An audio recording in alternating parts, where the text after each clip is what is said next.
হাতে যদি 10 মিনিট সময় থাকে এরকম ভাবে রোল বানিয়ে নিতে পারেন। রোল তো অনেক রকম ভাবে খেয়েছেন, একবার এইভাবে একবার বানিয়ে খেয়ে দেখতে পারেন। আমি এখানে ময়দা নিয়েছি 1 কাপ, বড় কাপে লবণ স্বাদ মতো, কুসুম গরম পানি দিয়ে একটা ডো বানিয়ে নিব। ঠান্ডা পানি দিয়ে বানাইলে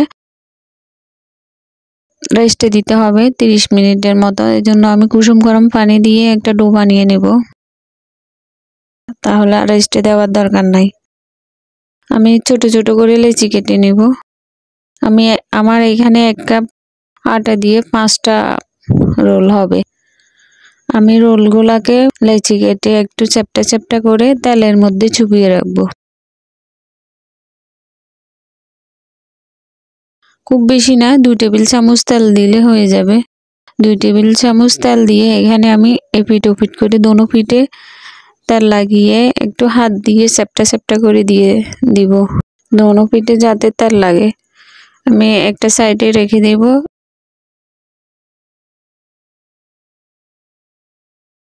একটা প্যানে তেল দিয়েছি সামান্য, একটা ডিম দিয়ে দিলাম।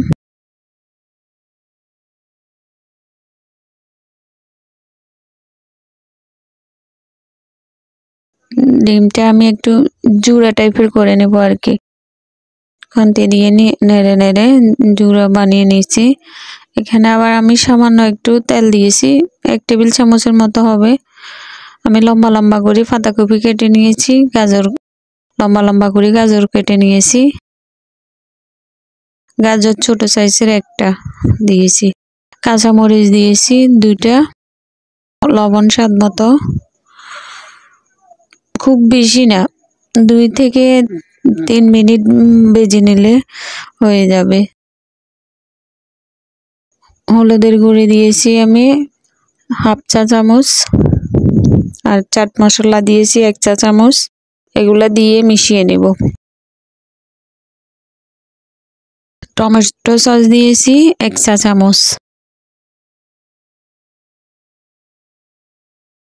যে ডিমটা ভেজে রাখছিলাম ওইটা আমি দিয়ে মিশিয়ে নিয়ে নামিয়ে ফেলবো।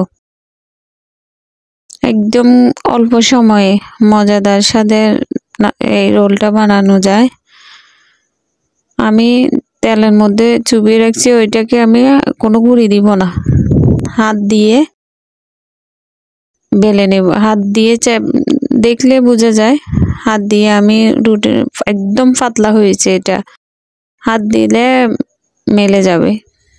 হাত দিয়ে আমি টিপে টিপে সব চ্যাপ্টা করে দিয়েছি, রোলের শেপ করে মরিয়ে নেব। নিয়ে আমি আবার এরকম করে আমি 5টা বানিয়ে নিয়েছি। তেল দিয়েছি এখানে 3 টেবিল চামচের মতো, কিন্তু তেল এগুলাতে মানে টানে না আর কি। যারা তেল খেতে চান না তাদের জন্য একদম পারফেক্ট। ভাজতেও খুব একটা সময় লাগে না, যেহেতু রুটিগুলো একদম পাতলা। 2 থেকে 2.5 মিনিট ভেজে নিলে ভাজা হয়ে যায়, খুব বেশি না। আমি এপিট ওপিট করে ভেজে নিয়েছি। চুলার আঁচটা থাকবে মিডিয়াম, খুব বেশিও না একদম আস্তেও না। আমার রেডি ভিন্ন রকম স্বাদের রোল। আমার ভিডিওটি ভালো লাগলে চ্যানেলটি সাবস্ক্রাইব করে রাখবেন, ফেসবুক পেজটি ফলো দিয়ে রাখবেন। সবাই ভালো থাকবেন, সুস্থ থাকবেন, আল্লাহ হাফেজ।